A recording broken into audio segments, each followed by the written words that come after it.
Thank you both very much. Now, as well as the magnificent seven of big-name political parties, there are also a whole range of smaller parties trying to rustle up some votes in the general election. Today, we'll be hearing from a party looking to push back the frontiers of government.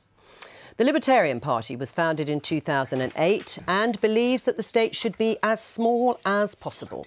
They argue that the only real role for government is national defence and maintaining the rule of law.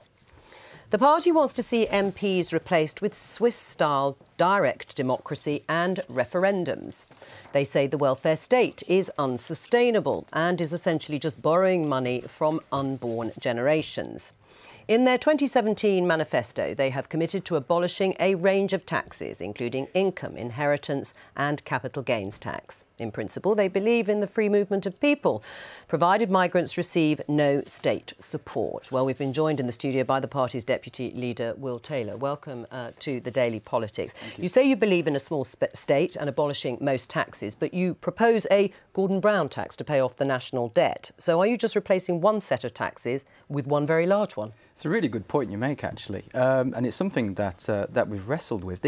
One of the key principles in libertarianism is that not only do we have freedom, but we also have to take responsibility. And I think it's an important question that we have a generation that has been clamouring for greater and greater public services, but has in a way also been demanding that somebody else pay for those public services as well. And the result of that is a large national debt of in the region of £1.5 trillion. So right. There is a question of how do we as a generation take responsibility for that? So you just still want one big tax, which in a way may just be an accumulation of all the taxes we have at the moment. So I don't see the change.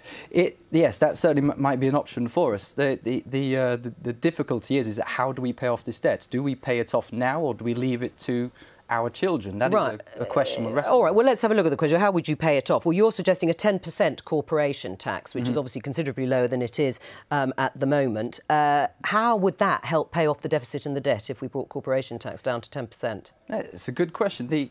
It boils down to a simple ethical principle, and the ethical principle is that each individual works hard and earns money, and we all have a right to own our life and do what we want with our time, provided we cause no harm to other people. So, from that ethical principle, we always argue that we should reduce the level of taxation as much as humanly possible. But paying off the debt at the same time. I mean, you are installing a great deal of faith in individuals to work to the model that you've just outlined. Is it really credible? Well, we believe that each individual has to take some responsibility for themselves. Now, at the end of the day, there is an element of choice, whether each individual works or not. Do we as a generation take responsibility for the deficit and pay it off as quickly as we can, or do we leave it for future generations? As it happens, is an interesting question because of the way the Conservatives in their manifesto, having said under George Osborne, will eliminate the deficit by 2015. Oh no, we'll leave it a few years longer till 2019, and now it's 2025. Does Will have a point? Well, look, there's a really interesting overlap between the Libertarian Party and bits of the Conservative Party. There are people who want to minimise as much of the obligations that people have to pay. And will they be disappointed by that manifesto? Yes, but what will happen, what is interesting is that Theresa May yesterday set herself against the Libertarian Party's sort of philosophy and that wing of her own party by saying what you've got to understand is that nobody lives in a vacuum. Everybody owes whatever success they have to the society that they come from. We have debts and obligations to the community and the state and society that produces and helps us become successful individuals. We have to pay for those obligations and debts to society and community. So Theresa May yesterday explicitly rejected any kind of libertarian philosophy in the way that she wants to run the Conservative Party. So it's interesting whether or not that might push some people out of the Conservative and more towards the Libertarian point of view. Right, well, and if they are upset about it, they're keeping it private at the moment, some people within the Conservative Party. You oppose the idea of a welfare state. Why?